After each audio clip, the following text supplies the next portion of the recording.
Ibaratnya pohon, diri kita, hidup kita haruslah berbuah. Itulah makna di balik perumpamaan yang Yesus sampaikan perihal pohon ara yang tidak berbuah, yang oleh Tuannya disuruh ditebang saja. Kata Tuannya, untuk apa ini hidup? Percuma, tidak menghasilkan apa-apa. Tapi syukur masih ada pengurus kebun yang sabar, yang telaten, dan dia minta, Tuhan beri kesempatan 1 tahun lagi, saya gali, saya gembur tanahnya, saya beri pupuk. Sekiranya tahun depan juga tidak berbuah, apa boleh buat? Tebang saja. Demikianlah saudara-saudari, hidup kita, keselamatan kita tergantung pohon kehidupan kita itu berbuah atau tidak. Kalau tidak berbuah, kita persis sama seperti pohon ara itu. Untuk apa hidup? Percuma.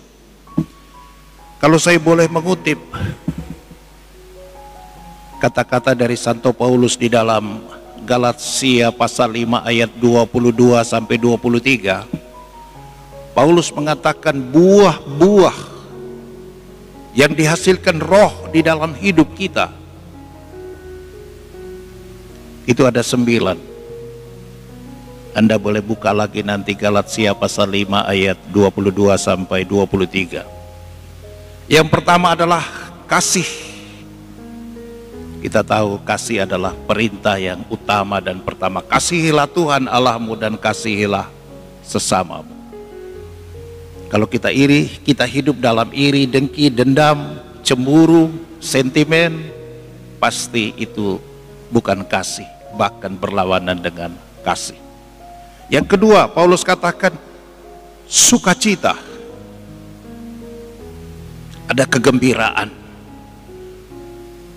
Dan hebatnya orang beriman adalah dia bisa bersukacita ketika ada duka cita.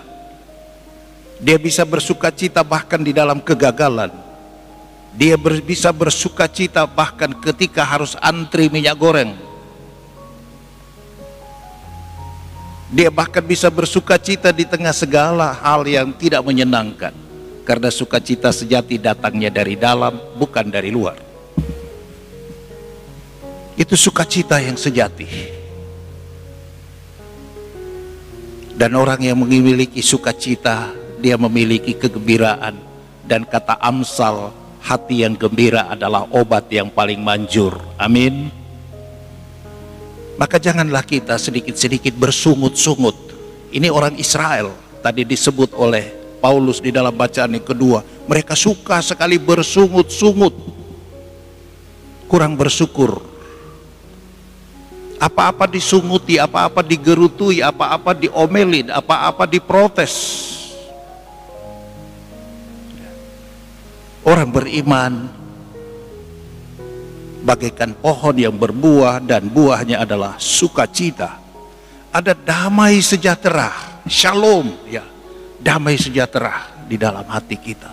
Nemo dat quod non habet, kata pepatah Latin. Anda tidak bisa memberikan apa yang Anda tidak memiliki. Kalau Anda tidak memiliki damai di dalam hatimu, kita sulit sekali berdamai dengan orang lain. Ya, kita selalu mau cari gara-gara. Kita selalu mencari hal untuk menjatuhkan orang. Kita selalu mau berbuat sesuatu untuk merusak orang. Berbuat untuk membuat orang lain gagal, orang lain susah, orang lain sedih. Itu pekerjaan iblis. Karena apa? Hati tidak memiliki damai sejahtera. Yang keempat, kesabaran. Orang sabar itu subur. Orang sabar itu akan dikasihi dan diberkati Tuhan. Orang sabar akan menikmati segala sesuatu indah pada waktunya. Karena kesabaran itu mengisyaratkan bahwa orang pasrah pada Tuhan yang empunya hidup ini. Yang kelima ada kemurahan, kemurah hatian. Orang tidak terjerat di dalam egoisme. Orang tidak terjerat dalam nafsu cinta diri, yang penting diri sendiri, kepentingan sendiri, keinginan sendiri, pikiran sendiri. Self-centered life, hidup yang orientasinya hanya pada self, diri sendiri. Maka pohon yang berbuah, pohon kehidupan kita adalah bahwa kita bisa menjadikan diri kita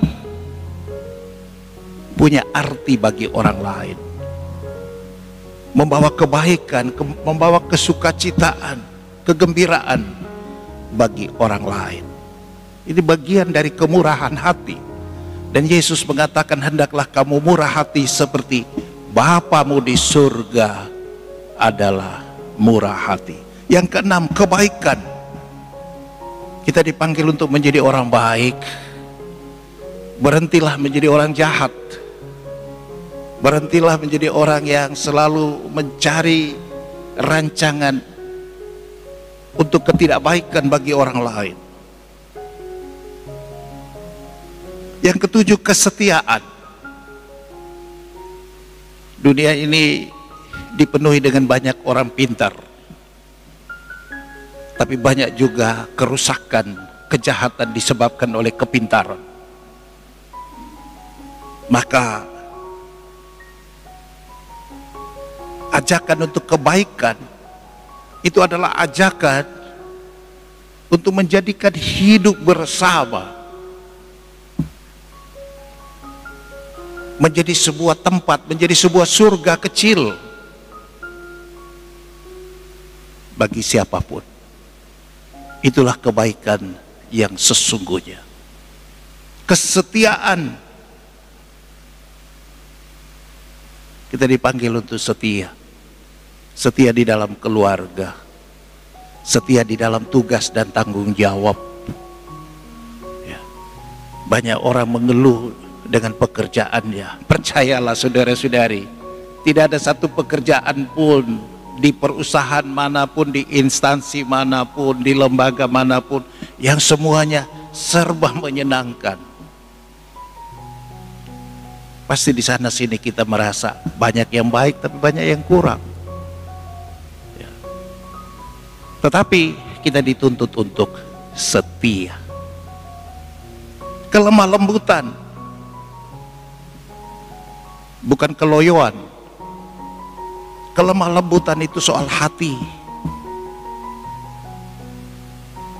Hati yang lemah lembut, bukan hati yang keras. Di dalam Yeskiel, Allah sendiri mau memberikan bagi umatnya, aku akan memberikan kamu sebuah hati yang baru, hati yang lemah lembut, hati yang mau mendengarkan Tuhan. Dan yang terakhir adalah penguasaan diri. Ya. Kita harus menjadi tuan dan nyonya bagi diri kita. Jangan diri kita dikendalikan oleh hal-hal yang sifatnya jahat, hal-hal yang sifatnya dosa. Kendali diri. Kita harus menjadi sopir, ya, bukan sopir mobil atau motor, tapi sopir bagi hati kita, sopir bagi pikiran kita, supaya tidak lari kemana-mana, tidak merusak orang. Penguasaan diri.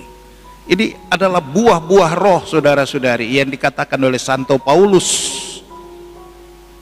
di dalam Galatia 5 ayat 22 sampai 23. Dan buah-buah roh seperti ini hanya bisa kita nampakkan kalau kita bertobat. Masa Prapaskah adalah masa untuk bertobat. Dan tobat yang sejati harus disertai dengan niat yang sungguh. Tobat yang sejati harus disertai dengan doa dan puasa. Kalau Anda ingat di dalam doa tobat nomor 2 itu, di sana ada rumusan yang bagus. Aku berjanji ya Tuhan untuk memperbaiki diriku dengan pertolongan rahmat-Mu. Tobat yang sejati adalah karya Tuhan, rahmat dari Allah yang harus kita mohonkan, kita mintakan. Tobat yang sejati disertai juga bahkan dengan puasa. Itulah masa prapaskah, masa untuk berpuasa. Dan puasa kita tidak hanya soal makan dan minum, tapi puasa kita itu adalah soal bagaimana kita bisa berubah, kita bisa bertobat. Maka Bapak Suci kita mengatakan, puasa kita adalah ketika mulut kita berhenti untuk berbohong, ketika mulut kita berhenti untuk mengucapkan kata-kata yang tidak benar, ketika mulut kita dijauhkan dari omongan-omongan yang sifatnya merusak.